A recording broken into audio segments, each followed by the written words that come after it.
സ്വാഗതം. നേരത്തെ എപ്പിസോഡ് ചർച്ച ചെയ്യുന്നത് നമ്മുടെ സംസ്ഥാനത്തിൻ്റെ ബജറ്റാണ്. ഇടത് സർക്കാർ ഇതിൻ്റെ അവസാനത്തെ ഈ 10 വർഷത്തിനിടയ്ക്കുള്ള രണ്ടാം തവണ വന്നതിന് ശേഷമുള്ള ഒടുവിലത്തെ ബജറ്റ് അവതരിപ്പിച്ചിരിക്കുകയാണ്. അത് എങ്ങനെയാണ് നമ്മുടെ മലബാറിന്, പ്രത്യേകിച്ച് കണ്ണൂരിന് അതിൻ്റെ ഗുണം എന്താണ്, ആ ബജറ്റിൻ്റെ ദോഷങ്ങൾ എന്താണ്? സ്റ്റേറ്റ് ലെവലിൽ നമുക്ക് നോക്കാം. പ്രത്യേകിച്ച് കണ്ണൂരുകാർ എന്ന നിലക്ക് മുഖ്യമന്ത്രി ഈ ജില്ലക്കാരനാണ്, നേതൃത്വം നൽകിയ ഇടതുമുന്നണിയുടെ പ്രധാന പാർട്ടിയുടെ സംസ്ഥാന സെക്രട്ടറി നാട്ടുകാരനാണ്, സ്പീക്കർ നമ്മുടെ നാട്ടുകാരാണ്, എല്ലാം നമ്മുടെ നാട്ടുകാരാണ്. അത് കണ്ണൂരിന് എത്രമാത്രം ഗുണം കിട്ടി, സംസ്ഥാനത്തിന് മൊത്തത്തിൽ അതിൻ്റെ ഗുണം എങ്ങനെയാണ്, ഇത്തരം കാര്യങ്ങളിലൂടെയൊക്കെ ഒന്ന് സഞ്ചരിക്കാം. വ്യത്യസ്ത മേഖലകളിൽ നിന്നുള്ള 3 പേരാണ് നമ്മുടെ ഈ ചർച്ചയിൽ പങ്കെടുക്കേണ്ടത്. ഒന്ന് കെ ബാലകൃഷ്ണൻ, അദ്ദേഹം മുതിർന്ന മാധ്യമപ്രവർത്തകനാണ്. അതോടൊപ്പം തന്നെ VS മുഖ്യമന്ത്രി ആയിരിക്കുമ്പോൾ അദ്ദേഹത്തിൻ്റെ പ്രസ് സെക്രട്ടറി ആയിരുന്നു. രണ്ടാമത്തെ ഒരാൾ എന്ന് പറഞ്ഞു കഴിഞ്ഞാൽ നഗരസഭാ കൗൺസിലറും സ്റ്റാൻഡിംഗ് കമ്മിറ്റി ചെയർമാനും കോർപ്പറേഷൻ സ്റ്റാൻഡിംഗ് കമ്മിറ്റി ചെയർമാനൊക്കെ ആയിരുന്നു സുരേഷ് ബാബു ഇളയാവൂരാണ്. മറ്റൊന്ന് ചേംബർ ഓഫ് കൊമേഴ്സിൻ്റെ സെക്രട്ടറി C അനിൽകുമാറാണ്. പ്രേക്ഷകർക്കും ഒപ്പം നിങ്ങൾ 3 പേർക്കും നേർരേഖയിലേക്ക് സ്വാഗതം. നമുക്ക് ബാലകൃഷ്ണൻ്റെ ഇത് തുടങ്ങാം. കാരണം എന്താണെന്ന് വെച്ച് കഴിഞ്ഞാൽ എന്താണ് ഈ ബജറ്റിൻ്റെ ഒരാകെ തുക വിലയിരുത്തുന്നത്, പ്രത്യേകിച്ച് മലബാറിന്? ബാലകൃഷ്ണൻ്റെ വാക്കുകളിൽ നിന്നും തുടങ്ങാം. ഇടതുപക്ഷ ജനാധിപത്യ മുന്നണി സർക്കാരിൻ്റെ 10 വർഷം പൂർത്തിയാക്കുന്ന സമയത്തുള്ള ഒരു ബഡ്ജറ്റ്, ആ ബഡ്ജറ്റ് അവതരിപ്പിച്ച സമയത്ത് ഏതാണ്ട് എനിക്ക് തോന്നുന്നത് 172 മിനിറ്റ് നീണ്ടു നിന്നൊരു ബജറ്റ് പ്രസംഗമാണ്. 2 മണിക്കൂർ 52 മിനിറ്റും നീണ്ടു നിന്നൊരു ബജറ്റ് പ്രസംഗമാണ്. ഏതാണ്ട് 200-230 പേജുള്ളൊരു ഇതാണത് അവതരിപ്പിച്ചത്. ഈ ബഡ്ജറ്റ് എല്ലാ നിരീക്ഷകരും അതുപോലെ തന്നെ മാധ്യമപ്രവർത്തകരും ഒക്കെ തന്നെ കാണുന്നൊരു കാര്യം, അത് ഗവൺമെൻറ്റിൻ്റെ ഇലക്ഷൻ വർഷത്തിലേക്ക് പോകുന്ന സമയത്ത് സാധാരണ ഉണ്ടാകുന്ന സമയത്തുള്ള ഒരു ബജറ്റ് എന്ന് പറഞ്ഞാൽ യഥാർത്ഥത്തിൽ സ്ഥിതിവിവര കണക്ക്, ധനകാര്യ സ്ഥിതിവിവര കണക്ക് മാത്രമല്ല, അതൊരു അവലോകനം, ആ ഗവൺമെൻറ്റിൻ്റെ പ്രവർത്തനത്തിലുള്ള വികസന പ്രവർത്തനത്തിൻ്റെ അവലോകനവും കൂടി ചേർന്നുകൊണ്ടുള്ള ഒരു കാര്യമാണ് ബഡ്ജറ്റ്. അങ്ങനെ വരുന്ന സമയത്ത് ഈ ബഡ്ജറ്റിൽ ആ ബഡ്ജറ്റിനെ കുറിച്ചുള്ള പ്രതിപക്ഷത്തിൻ്റെ വിമർശനം, അത് ഈ കാര്യങ്ങൾ പ്രഖ്യാപനങ്ങളൊക്കെ വളരെ കാര്യമാണ്. പക്ഷേ അത് അടുത്ത ഗവൺമെൻറ്റിൻ്റെ എൻ്റെ തലയിൽ കെട്ടിവെക്കുക എന്നുള്ള രീതിയിലാണ് പറയുന്നത്. അത് ആ പ്രതിപക്ഷം അടുത്ത ഇലക്ഷനിൽ ജയിക്കും എന്നുള്ള അവരുടെ ആത്മവിശ്വാസം കൊണ്ട് അവർ പറയുന്നു. അങ്ങനെ പറയുന്നത് കൊണ്ട് തന്നെ ആ ബഡ്ജറ്റ് പക്ഷേ വളരെ തരക്കേടില്ലാത്ത ബഡ്ജറ്റാണ് എന്ന് ഭംഗ്യന്തിരയാണ് സമ്മതിക്കുന്നുണ്ട്. കാരണം ആ സമ്മതിക്കുന്നത് ഈ ബഡ്ജറ്റിൻ്റെ പ്രത്യേകത, ഈ ബഡ്ജറ്റിൽ വളരെ ഏറ്റവും കുറഞ്ഞ വരുമാനക്കാരായിട്ടുള്ള ആളുകളെ വളരെയധികം ശ്രദ്ധിച്ചു എന്നുള്ളതാണ്. അതിന് നമ്മൾ നേരത്തെ ആശാ വർക്കേഴ്സിനെ കുറിച്ച് പറഞ്ഞു, അതുപോലെ തന്നെ ഇവിടുത്തെ സ്കൂളിലെ പാചക തൊഴിലാളികളെ കുറിച്ച് പറഞ്ഞു. അങ്ങനെയുള്ള കുറേ പ്രീ പ്രൈമറി അധ്യാപകർ സ്കൂളുകളിൽ, ഇപ്പോൾ എല്ലാ സ്കൂളുകളോടൊപ്പം ഉള്ള ഇപ്പോൾ പുതിയ വിദ്യാഭ്യാസ നയം അനുസരിച്ച് പ്രീ പ്രൈമറി ക്ലാസ്സുകൾ കൂടിയുണ്ട്. അപ്പോൾ അതിൽ യഥാർത്ഥത്തിൽ അംഗീകൃത സ്റ്റാഫല്ല. അപ്പോൾ ഇന്നലെ വന്ന ഒരു അഖിലേന്ത്യാ വാർത്ത, ഛത്തീസ്ഗഡ് എന്നുള്ള സ്റ്റേറ്റിൽ അവിടെ സ്കൂൾ പാചക തൊഴിലാളികൾ കഴിഞ്ഞ കുറേ ദിവസമായിട്ട്, ഒരു മാസത്തോളമായിട്ട് സമരം നടത്തുക. 2 തൊഴിലാളികൾ മരിച്ചു. അവരെ വേതനം എത്രയാണെന്ന് ചോദിച്ചാൽ ഇവിടെ കേട്ടാൽ ഞെട്ടിപ്പോൾ 66 രൂപ ഒരു ദിവസത്തേക്ക് 66 രൂപയാണ്. ഇന്നലെ ഇവിടെ കേരളത്തിൽ വർദ്ധിപ്പിച്ചത് അവർക്ക് 25 രൂപ വർദ്ധിപ്പിച്ചു. ഇപ്പം നിലവിൽ 650-675 രൂപ ഉണ്ട്. അപ്പോൾ കേരളത്തിൽ കിട്ടുന്നതിന് 10-1 മാത്രമാണ് കിട്ടുന്നത്. അപ്പോൾ അങ്ങനെ, അതുപോലെ തന്നെ ഈ പറയുന്ന ആശാ വർക്കേഴ്സിനെ സംബന്ധിച്ചിടത്തോളം മറ്റ് 2000-3000 ആണ്. നമ്മളിവിടെ ഈ ആശാ വർക്കേഴ്സിന് സമരം നടക്കുന്ന സമയത്ത് മറ്റു രീതിയിൽ വലിയ ശമ്പളം ഉണ്ടെന്നൊക്കെ, ഹോണറേറിയം ഉണ്ടെന്നൊക്കെ പറഞ്ഞിരുന്നു. പക്ഷേ അവാസ്തവമായിരുന്നു അത്. ഇവിടെ 1000 രൂപ വർദ്ധിപ്പിച്ചപ്പോൾ 9000-ഓളം രൂപ ഹോണറേറിയം, പിന്നെ കേന്ദ്ര ഗവൺമെൻറ്റിൻ്റെ പൈസയും ഉണ്ട്. ജനപ്രിയമായ രീതിയിലുള്ള പ്രഖ്യാപനങ്ങളുണ്ട്. അത് മാത്രമല്ല അത് മാത്രമല്ല ഇപ്പോൾ സർക്കാർ ഏറ്റവും വലിയൊരു പ്രതിഷേധം ഉള്ളത് വിഭാഗം സർക്കാർ ജീവനക്കാരായിരുന്നു. അവരുടെ DA കുടിശ്ശിക, ആ DA കുടിശ്ശികയുടെ കാര്യത്തിൽ പിന്നെ ധനമന്ത്രി ബാലഗോപാലൻ പറയുന്ന കുടിശ്ശിക പിന്നീട് കൊടുക്കാം, പക്ഷേ ഇത് മാർച്ചോടുകൂടി അതിൻ്റെ ശതമാനം കൃത്യമാക്കി കൊടുക്കാമെന്നുള്ള രീതിയിൽ പറയുന്നുണ്ട്. ഇങ്ങനെ വരുന്ന സമയത്ത് ബഡ്ജറ്റിൽ അതൊരു ക്ഷേമകാര്യവുമായി ബന്ധപ്പെട്ടിട്ടുള്ള കാര്യം, ക്ഷേമ പെൻഷൻ നേരത്തെ 2 മാസം മുമ്പ് തന്നെ വർദ്ധിപ്പിച്ചതായതുകൊണ്ട് അതിനെ പറ്റി ഇപ്പോൾ ഒന്നും പറയുന്നില്ല. പക്ഷേ അതിനുള്ള നീക്കിവെപ്പ് 14,900 കോടി രൂപ ഈ ക്ഷേമ പെൻഷന് വേണ്ടിയിട്ട് നീക്കി വെച്ചിട്ടുണ്ട്. അതോടൊപ്പം തന്നെ വേറൊരു കാര്യം, പ്രധാനപ്പെട്ട ഒരു കാര്യം എന്നുള്ളത്, കേരളത്തിൻ്റെ വികസന പ്രവർത്തനങ്ങളിൽ എങ്ങനെ ഈ ബഡ്ജറ്റ്, ആ ബഡ്ജറ്റ് ഒന്ന് വായിച്ചു നോക്കുന്ന സമയത്ത് മനസ്സിലാവുന്ന ഒരു പ്രധാനപ്പെട്ട കാര്യം, എനിക്ക് തോന്നുന്നത് പിന്നെ കേരളം എന്നുള്ളത് ഇന്ത്യയുടെ ഒരു സംസ്ഥാനം ആണെങ്കിലും അതിൽ നിന്ന് വ്യതിരിക്തമായിട്ട് ഏതാണ്ട് ഒരു യൂറോപ്യൻ നിലവാരത്തിലേക്ക് കേരളത്തിലെ എല്ലാ രംഗങ്ങളും ഈ വികസനം, നമ്മുടെ റോഡുകൾ നോക്കിയാൽ എല്ലാ റോഡുകളും മെച്ചപ്പെട്ടിട്ടുണ്ട്.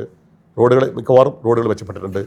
ഇൻഡസ്ട്രി എന്നുള്ള രീതിയിലൊക്കെ വലിയ രീതിയിലുള്ള വൻകിട വ്യവസായങ്ങളല്ല, IT രംഗത്തൊക്കെയുള്ള നമ്മുടെ ഇപ്പോൾ ഇവിടെ ഇൻഫോ പാർക്കിലുള്ള വികസനം, അതൊരു സൈബർ വാലി ആയി മാറുന്നതിൻ്റെ കാര്യം. ഇവിടെ നമ്മുടെ കണ്ണൂരിലാണെങ്കിൽ കണ്ണൂർ വേഗക്കുറവുണ്ടെങ്കിൽ പോലും കഴിഞ്ഞ വർഷം പ്രഖ്യാപിച്ച IT പാർക്ക് പോലുള്ള സംഗതികളുടെ കാര്യത്തിലായിട്ടില്ല. കാരണം സ്ഥലമെടുപ്പിൻ്റെ പൈസ ഇല്ലാത്തതുകൊണ്ട് ഇൻഫ്രാൻ്റെ സ്ഥലമെടുപ്പ് ഇങ്ങനെ നീങ്ങിക്കൊടുക്കുക. പക്ഷേ ഇന്ന് വന്നിട്ടുള്ള ഒരു പ്രധാനപ്പെട്ട വാർത്ത, അതിൽ ഹൈദരാബാദിലുള്ള ഈ ഗോൾഡൻ സിറ്റി എന്നുള്ള അവർ വിവിധ ഘട്ടങ്ങളിലായി 3.5 ലക്ഷം കോടിയോളം രൂപ നിക്ഷേപം ഉള്ള ഒരു വൻകിട സ്വർണ്ണ സംസ്കരണ വ്യവസായം ഇവിടെ സ്ഥാപിക്കാൻ വേണ്ടിയിട്ടുള്ളൊരു സ്ഥലം. അപ്പോൾ നമുക്കറിയാം, കുളപ്പ മുതൽ ഇങ്ങോട്ട് തലശ്ശേരി വരെയുള്ള സ്ഥലങ്ങളിലുള്ള കിൻഫ്രൻ്റെ സ്ഥലമെടുപ്പ് ഇതായിക്കൊണ്ടിരിക്കുക. അപ്പോൾ എനിക്ക് തോന്നുന്നത് പൊതുവിൽ ഈ ബഡ്ജറ്റ് സമസ്ത മേഖലകളിലും ഒരു വികസനോന്മുഖവും ക്ഷേമാത്മകവുമായിട്ടുള്ള ഒരു ബഡ്ജറ്റാണെന്നുള്ള കരുതുന്നത്. അത് കണ്ണൂർ മലബാറിൻ്റെ കാര്യത്തിൽ പിന്നീട് തിരിച്ചു വരാം. എങ്ങനെയാണ് ശ്രീ സുരേഷ് ബാബു ഇളയാവോ ഈ ബഡ്ജറ്റിനെ കാണുന്നത്? ജനപ്രിയ ബഡ്ജറ്റ് എന്നാണ് ബാലകൃഷ്ണൻ പറഞ്ഞു നടത്തിയത്. അല്ല, തെരഞ്ഞെടുപ്പ് വർഷമായി സമ്മതിക്കുന്നു എന്നും പറയുന്നുണ്ട്. ഞാനിപ്പം ബാലകൃഷ്ണൻ്റെ ഒരു വാദപ്രതിവാദത്തിന് അദ്ദേഹം ഒരു പാർട്ടി ഒപ്പണൻ്റായിട്ട് കാണാത്തത് കൊണ്ട് തന്നെ ഞാൻ അതിനല്ല ആദ്യം മുതിരുന്നത്. ഇതൊന്ന് ഈ പറഞ്ഞതുപോലെ തെരഞ്ഞെടുപ്പിൻ്റെ ബഡ്ജറ്റായിട്ടാണ് ഈ പാർട്ടി ആളാണെങ്കിൽ പ്രതികരണത്തിന് വേറെ സ്വഭാവമാണ്, മാധ്യമപ്രവർത്തകനായതുകൊണ്ട് വേറെ സ്വഭാവം. അല്ല, അങ്ങനെയല്ല, അതല്ല ഞാൻ പറയുന്നത്. അതുകൊണ്ട് രാഷ്ട്രീയമായ എന്നുള്ളതാണ് അക്കാര്യം. പ്രത്യേകിച്ചും ശ്രീ അനിൽ മാഷു എല്ലാം ഉള്ളതുകൊണ്ട് അതിനെ ആ ഒരു കൊണ്ടുപോകാൻ.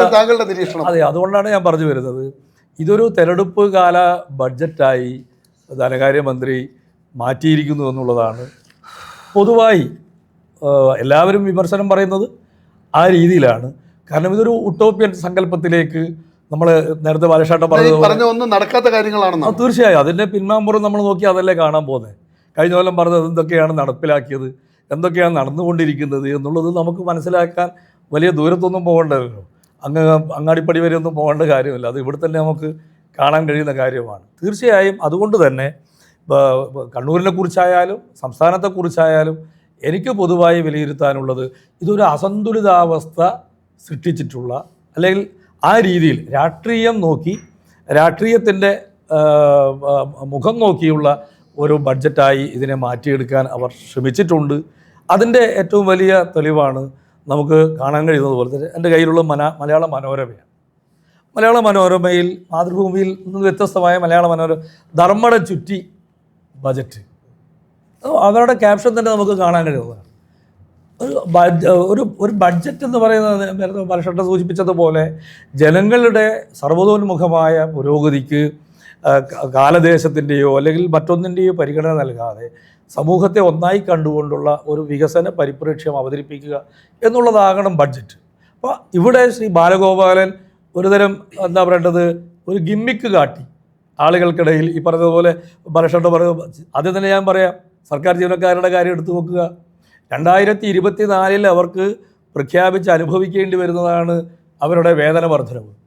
അത് ഈ 2 വർഷക്കാലം നിഷേധിച്ചവർ ഇപ്പോൾ ഇറങ്ങാൻ പോകുമ്പോൾ പറയുന്നത് ഞങ്ങൾ കമ്മീഷനെ വെക്കാൻ പോകുന്നു. കമ്മീഷൻ ആരാണെന്ന് പറഞ്ഞിട്ട് കമ്മീഷൻ വെക്കാൻ പോകുന്നു എന്നേ പറഞ്ഞിട്ടുള്ളൂ. അതുപോലും അവ്യക്തതയോടുകൂടിയാണ് പറഞ്ഞിട്ടുള്ളത്. മറ്റൊന്നുള്ളത്, ഇവർക്ക് ഏതാണ്ട് 10-20% DA കിട്ടാനുണ്ട്. ആ DAയിൽ 2 DA കൊടുത്ത് ബാക്കി പിന്നെ നമുക്കത് ബാക്കി അരിയസ് പിന്നെ ആലോചിക്കാം എന്ന് പറഞ്ഞ് ഈ സർക്കാർ ജീവനക്കാരെയും ഒരു ചുറ്റിക്കറക്കി കെട്ടിയിട്ടുള്ള ഒരു സാഹചര്യമാണുള്ളത്.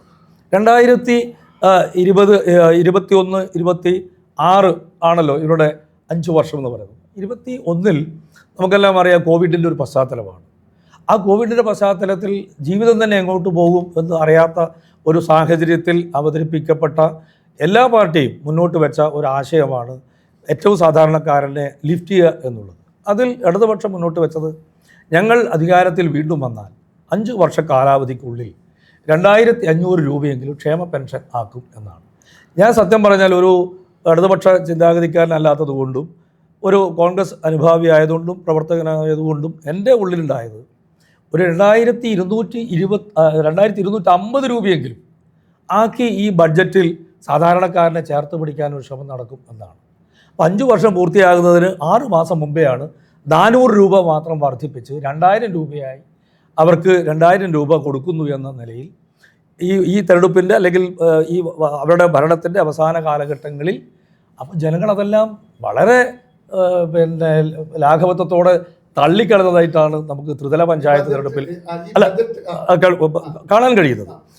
ഇതിൽ നിന്നും പാഠം പഠിക്കാതെയാണ് ഈ ബഡ്ജറ്റ്. ഇപ്പം നമുക്ക് നോക്കാം, കണ്ണൂർ നഗരത്തിൽ ഈ ബഡ്ജറ്റ് മുന്നോട്ട് വെക്കുന്ന കണ്ണൂർ ജില്ലയിലേക്ക് നമുക്ക് വരാം. മൊത്തത്തിൽ നിങ്ങൾ ഈ ബജറ്റിനെ എങ്ങനെയാണ് അതാണ് ഞാൻ പറഞ്ഞത്, സന്തുലിതാവസ്ഥ അല്ലെങ്കിൽ ആ രീതിയിൽ ജനങ്ങളുടെ ജീവിതത്തെ കൂടുതൽ മെച്ചപ്പെടുത്താനുള്ള ഒരു വകയുമില്ലാത്ത ഒരു ബഡ്ജറ്റ് സമ്പൂർണ്ണ പരാജയം എന്നൊന്നും ഞാൻ പറഞ്ഞിട്ടില്ല. ഞാൻ പറഞ്ഞത് പൊതുജനങ്ങളുടെ പ്രതീക്ഷ അല്ല. അത് ഏത് ബഡ്ജറ്റ് അവതരിപ്പിക്കുമ്പോഴും കാമ്പില്ലാതെ ബഡ്ജറ്റ് അവതരിപ്പിക്കാൻ പറ്റില്ലല്ലോ. അതല്ല ഞാൻ പറഞ്ഞത്. ജനങ്ങളുടെ പ്രതീക്ഷക്കൊത്തനുസരിച്ച് അല്ലെങ്കിൽ ഒരു 10 വർഷക്കാലം പൂർത്തിയാക്കി ഞങ്ങളിത്. അപ്പോൾ നിങ്ങൾക്കെല്ലാം അറിയാം, കഴിഞ്ഞ ദിവസം പിന്നെ മന്ത്രി തന്നെ പറയുകയുണ്ട്, കേരളം എല്ലാം കൊണ്ട് സമ്പന്നമായിരിക്കുന്നു, സമ്പൂർണ്ണമായിരിക്കുന്നു. അതുകൊണ്ട് ആ സമ്പൂർണ്ണമായ ഒരു നിലയിലേക്ക് കേരളത്തെ എത്തിച്ചിരിക്കുന്നു എന്ന് പറഞ്ഞിട്ടാണ് ഈ പറയുന്ന ജനങ്ങളുടെ പ്രതീക്ഷക്കൊത്തു വരാത്ത ഒരു ബഡ്ജറ്റ് അവതരിപ്പിച്ചത്. നമുക്ക് അനിമാഷിയാണ് കേൾക്കേണ്ടത്. കാരണം ഇവരെ രണ്ടുപേർക്കും, ബാലകൃഷ്ണൻ മാധ്യമപ്രവർത്തനാണെങ്കിലും കൃത്യമായ ഒരു രാഷ്ട്രീയ മനസ്സുള്ള മനുഷ്യരാണ്. അതുപോലെ അദ്ദേഹം പറഞ്ഞു, സുരേഷ് ബാബു പറഞ്ഞു, ഞാനൊരു കോൺഗ്രസ്സുകാരനാണ് എന്ന് പ്രഖ്യാപിച്ചു. അപ്പോൾ രണ്ട് രാഷ്ട്രീയ മനസ്സുള്ളവർ സംസാരിച്ചു. ഇനി അനിമാഷ് രാഷ്ട്രീയമുണ്ടോ എന്ന് നമുക്കറിയില്ല, ഉണ്ടാവും, എന്താർക്കും ഒരു രാഷ്ട്രീയം ഉണ്ടാവും. ചേംബർ ഓഫ് കൊമേഴ്സിൻ്റെ സെക്രട്ടറി സി അനിൽകുമാർ, അദ്ദേഹം എങ്ങനെ ഈ ബജറ്റിനെ നോക്കിക്കാണുന്നു, പ്രത്യേകിച്ച് കണ്ണൂരിൻ്റെ പക്ഷത്ത് നിന്ന് എങ്ങനെയാണ്? നമ്മുടെ ബഹുമാന്യനായ ധനമന്ത്രി കെ.എൻ. ബാലഗോപാൽ ഇന്നലെ ബജറ്റ് പ്രഖ്യാപനത്തിൻ്റെ ആമുഖമായി തുടങ്ങിയത് തന്നെ നമ്മുടെ പ്രധാന വരുമാനമെന്ന് പറയുന്നത് തനത് വരുമാനത്തിനപ്പുറത്ത് കേന്ദ്രത്തിൽ നിന്ന് കിട്ടുന്ന ഗ്രാൻഡ് ഉൾപ്പെടെയാണ് നമ്മുടെ വരുമാനം. ഇപ്പോൾ കൊക്കിലൊതുങ്ങുന്നത് മാത്രം കൊത്തുക എന്ന ഉദ്ദേശത്തോടു കൂടി അദ്ദേഹം നടപ്പിലാക്കിയ ഒരു ബജറ്റായിട്ടാണ് നമുക്ക് വിലയിരുത്താൻ കഴിയുക. കാരണം വലിയ വലിയ പ്രഖ്യാപനങ്ങളൊന്നും ഇന്നലെ നടന്ന ബജറ്റിൽ ഉണ്ടായിരുന്നില്ല എന്നുള്ളതാണ് ശ്രദ്ധേയം. പ്രത്യേകിച്ച് നോർത്ത് മലബാർ ചേംബർ ഓഫ് കോമേഴ്സിൻ്റെ സെക്രട്ടറി എന്ന നിലയിൽ നമ്മൾ നോക്കുക, വ്യാവസായിക രംഗത്തുള്ള പ്രഖ്യാപനങ്ങൾ, വ്യാപാര രംഗത്തുള്ള പ്രഖ്യാപനങ്ങൾ, സ്റ്റാർട്ടപ്പുകളിലേക്കുള്ള പ്രഖ്യാപനങ്ങൾ, MSME മേഖലയിലേക്കുള്ള പ്രഖ്യാപനങ്ങളൊക്കെയാണ്. പക്ഷേ അങ്ങനെ നോക്കുമ്പോൾ നമ്മുടെ വ്യാവസായിക രംഗത്ത് നമ്മുടെ നാടിൻ്റെ നട്ടെല്ലാണ് വ്യവസായങ്ങൾ, അതിനെ പ്രോത്സാഹിപ്പിക്കേണ്ടതുണ്ട് എന്ന് പലപ്പോഴും പറയുമ്പം ഈവൻ കഴിഞ്ഞ ബജറ്റിൽ പോലും 100 കോടി ഉള്ള 1000 സംരംഭങ്ങൾ ഉണ്ടാക്കണമെന്ന ഒരു പ്രഖ്യാപനമൊക്കെ ഉണ്ടായെങ്കിലും ഇതിൻ്റെ അകത്ത് അങ്ങനെ കാര്യമാത്ര പ്രസക്തമായ ഒന്നും തന്നെ കണ്ടില്ല എന്നുള്ളത് നമ്മളുടെ പ്രതീക്ഷയ്ക്ക് മങ്ങലേൽപ്പിക്കുന്നു എന്നുള്ളതാണ് ആമുഖമായിട്ട് നോർത്ത് മലബാർ ചേംബർ ഓഫ് കൊമേഴ്സിൻ്റെ സെക്രട്ടറി എന്ന നിലയിൽ എൻ്റെ വിലയിരുത്തൽ. പക്ഷേ പൊതുവെ ബജറ്റിനെ നമ്മൾ നോക്കിക്കാണുമ്പോൾ അത് സാധാരണ ജനങ്ങളെ ചേർത്ത് പിടിച്ചുകൊണ്ട് മുന്നോട്ട് പോകണം, അതായിരിക്കും നമ്മുടെ നാളെയുടെ കേരളം എന്ന് കരുതിക്കൊണ്ടാണ് ധനമന്ത്രി ബജറ്റ് പ്രഖ്യാപിച്ചിട്ടുള്ളത് എന്നാണ് കാണാൻ കഴിയുന്നത്. കാരണം ഏതാണ്ട് എല്ലാ മേഖലകളിലും, അതിവിടെ ഇപ്പോൾ സൂചിപ്പിച്ചതുപോലെ സർക്കാർ ജീവനക്കാരെ സംബന്ധിച്ചിടത്തോളം അവരുടെ കുടിശ്ശിക മാർച്ചോടുകൂടി പൂർണ്ണമായിട്ടും പൂർത്തീകരിക്കുമെന്ന് പറഞ്ഞിട്ടുണ്ട്. 12ാം ശമ്പള കമ്മീഷനെ അപ്പോയിൻ്റ് ചെയ്തുകൊണ്ട് അവരുടെ ശമ്പള പരിഷ്കരണത്തെക്കുറിച്ച് ആലോചിക്കും പറഞ്ഞിട്ടുണ്ട്. 50% പെൻഷൻ റിട്ടയർ ചെയ്ത ജീവനക്കാർക്ക് ഉറപ്പാക്കുമെന്ന് പറഞ്ഞിട്ടുണ്ട്. അങ്ങനെ ജീവനക്കാരെ സംബന്ധിച്ചിടത്തോളം എല്ലാം ഒരു സേഫർ സൈഡിൽ കൊണ്ടുപോകുന്ന തരത്തിലാണ്. രണ്ടാമത് സാധാരണ ഓട്ടോറിക്ഷക്കാരെ സംബന്ധിച്ചിടത്തോളം അവരോട് പറയാണ്, നിങ്ങളുടെ പഴയ ഓട്ടോ മാറ്റി പുതിയ ഇലക്ട്രോണിക്സ് ഓട്ടോ എടുക്കൂ, അതിന് നിങ്ങൾക്ക് 40,000 രൂപ വരെ ഗ്രാൻഡ് തരാൻ പറയുന്നു. അതല്ലാത്ത ഓട്ടോ വാങ്ങിക്കുന്ന ആളുകൾക്ക് 2% സബ്സിഡി കൊടുക്കുന്നു. അവരുടെ ഓട്ടോ പാർക്ക് ഉണ്ടാക്കുന്നതിന് വേണ്ടിയിട്ടുള്ള പ്രത്യേക ആനുകൂല്യങ്ങൾ നൽകുന്നു. അത് കഴിഞ്ഞ് ഇനി വിദ്യാർത്ഥി സമൂഹത്തിനെ എടുത്തു കഴിഞ്ഞാൽ അവർക്ക് ഒരുപാട് വാഗ്ദാനങ്ങൾ നൽകിയിട്ടുണ്ട്. കോളേജ് വിദ്യാഭ്യാസം, ആർട്സ് ആൻഡ് സയൻസ് കോളേജിൽ പഠിക്കുന്ന വിദ്യാർത്ഥികളെ സംബന്ധിച്ചിടത്തോളം അവർക്ക് ഇനി പൈസയൊന്നും ഇല്ലാതെ തന്നെ പഠിക്കാമെന്നാണ് പറയുന്നത്. അതുപോലെ നമ്മളെ കുട്ടികളൊക്കെ മറ്റ് സ്ഥലങ്ങളിലേക്ക് പോകുമ്പോൾ അവിടെ കാണുന്ന അതേ മാതൃകയിലുള്ള ഗ്ലോബൽ സ്കൂളുകൾ സ്ഥാപിക്കുന്നതിന് വേണ്ടിയിട്ടുള്ള ഫണ്ട് മാറ്റിവെച്ചിട്ടുണ്ട്. പിന്നെ സ്പോർട്സ് രംഗം ഏറ്റെടുത്ത് പറയുകയാണെങ്കിൽ ആ മേഖലയിൽ നമ്മളിപ്പോൾ കണ്ണൂരിനെ സംബന്ധിച്ചിടത്തോളം ഇൻ്റർനാഷണൽ ഇൻ്റഗ്രേറ്റഡ് ഹബ്ബാക്കി മാറ്റും സ്പോർട്സിൻ്റെ എന്നാണ് പറയുന്നത്. ഇവിടെ നമ്മൾ പലപ്പോഴും പറയുന്നത് നമ്മളെ കണ്ണൂരിലെ കുട്ടികൾക്കൊന്നും ഇപ്പോൾ ആ രീതിയിലുള്ള ഒരു സൗകര്യം ഇവിടെ ഇല്ല. അവരൊക്കെ പലപ്പോഴും മറ്റ് ജില്ലകളിലേക്കും അന്യ സംസ്ഥാനത്തും പോയിട്ടാണ് ഇപ്പം സ്പോർട്സ് ആസ് എ കരിയറാക്കി മാറ്റുകയാണ്. ഇപ്പോൾ എവിടെയാണ് ഏറ്റവും കൂടുതൽ ശമ്പളം കിട്ടുന്നത്? സർക്കാർ ഉദ്യോഗസ്ഥനാണോ IAS കാരനാണോ എന്ന് ചോദിച്ചാൽ അതൊന്നുമല്ല. ഇപ്പോൾ സ്പോർട്സിൽ നല്ല തിളങ്ങുന്ന ആളുകളെ സംബന്ധിച്ചിടത്തോളം അവർ കോടികളാണ് പിന്നെ പറയുന്നത്. ഒരു വർഷം കളിക്കണമെങ്കിൽ ക്രിക്കറ്റ് ആയാലും ഫുട്ബോൾ ആയാലും കോടിക്കണക്കിന് രൂപയാണ് ഓരോരോ കമ്പനികളും ഓഫർ ചെയ്തിട്ട് അവരെ തട്ടിക്കൊണ്ടുപോകുന്നത്. അപ്പോൾ സ്പോർട്സ് രംഗത്ത് നമ്മൾ ഏറെ മുന്നേറേണ്ടതുണ്ട് എന്ന് മനസ്സിലാക്കിയിട്ടാണ് ആ രീതിയിൽ ഗവൺമെൻറ് അതിന് ഈ ബജറ്റിൽ പ്രത്യേക പ്രാധാന്യം നൽകിയിട്ടുള്ളത്. പക്ഷേ ഇതൊക്കെ പറയുമ്പോഴും ഇപ്പം ആർട്സ് ആൻഡ് സയൻസ് കോളേജുകളിൽ ഇത്രയേറെ പിന്നെ അവർക്ക് സൗജന്യമായിട്ട് പഠിക്കുക എന്ന് പറഞ്ഞിട്ട് പറയുമ്പോൾ ഒരു വിദ്യാഭ്യാസ പ്രവർത്തകൻ എന്ന നിലയിൽ ഞാനതിനെ വിലയിരുത്തി നോക്കിയപ്പോൾ കുട്ടികൾക്ക് പൈസ ഇല്ലാത്തത് കൊണ്ടാണോ അവർ യഥാർത്ഥത്തിൽ ഇവിടെ പഠിക്കാത്തത്? ഇപ്പോൾ ഗവൺമെൻറ്റിനെ സംബന്ധിച്ചിടത്തോളം ആർട്സ് ആൻഡ് സയൻസ് കോളേജുകളിൽ പഠിക്കണം, അവർക്ക് സൗജന്യം എന്ന് പറയുന്നത് നമ്മളെ കുട്ടികളൊക്കെ ഇനി വിദേശത്ത് പോകുന്നത് ഇല്ലാതാവട്ടെ, അവരൊക്കെ ഇവിടെ പഠിക്കട്ടെ എന്ന് കരുതിയിട്ടാണ് അങ്ങനെ കൊടുക്കുന്നത്. പക്ഷേ പൈസ ഇല്ലാഞ്ഞിട്ടൊന്നുമല്ല അവരിവിടെ പഠിക്കാത്തത്. പിന്നെ അവർക്ക് ആ രീതിയിലുള്ള സൗകര്യം, ക്വാളിറ്റിയും ഇൻഫ്രാസ്ട്രക്ചറും ഇല്ലാത്തത് കൊണ്ടാണ് അവരിവിടെ ക്വാളിറ്റിയും കൂടി വരണം. അത് വരണം. അതിനകത്ത് ഒരു ചോദ്യം, ഈ സുരേഷ് ബാബു പറഞ്ഞ പോലെ ഈ സർക്കാർ ഇതെല്ലാം പറഞ്ഞിരിക്കുന്നത് ഇവരിനി വരില്ല, ഇനി വരുന്നവരുടെ പരിധിക്ക് ഇരിക്കട്ടെ കാര്യങ്ങൾ എന്ന നിലക്കാണ് പറയുന്നത്. അത് താങ്കളൊരു നിഷ്പക്ഷമായി താങ്കളുടെ നിരീക്ഷണം എങ്ങനെയുണ്ട്? ഇപ്പം വരാതിരിക്കാം, നമുക്കിപ്പോൾ ആർക്കും മുൻകൂട്ടി പ്രവചിക്കാൻ വേണ്ടി പറ്റുന്നതല്ല. പക്ഷേ നിലവിൽ ഒരു പിന്നെ ഫിനാൻസ് മിനിസ്റ്റർ എന്ന നിലയിൽ അദ്ദേഹത്തിൻ്റെ വേർഷൻ കൃത്യമായിട്ട് പറഞ്ഞു. അപ്പോൾ നമുക്കവിടെ പറയാനുള്ളത് അത് വരുന്നത് LDF ആവട്ടെ UDF ആവട്ടെ, ആര് തന്നെ വന്നു കഴിഞ്ഞാലും ഈ പറഞ്ഞിരിക്കുന്ന കാര്യങ്ങളൊക്കെ നടപ്പിലാക്കുന്നത് നമ്മുടെ സംസ്ഥാനത്തിൻ്റെ നല്ല പോക്കിന് ഉചിതമായിരിക്കുമെന്നാണ് എൻ്റെ തിരിച്ചു വരാം.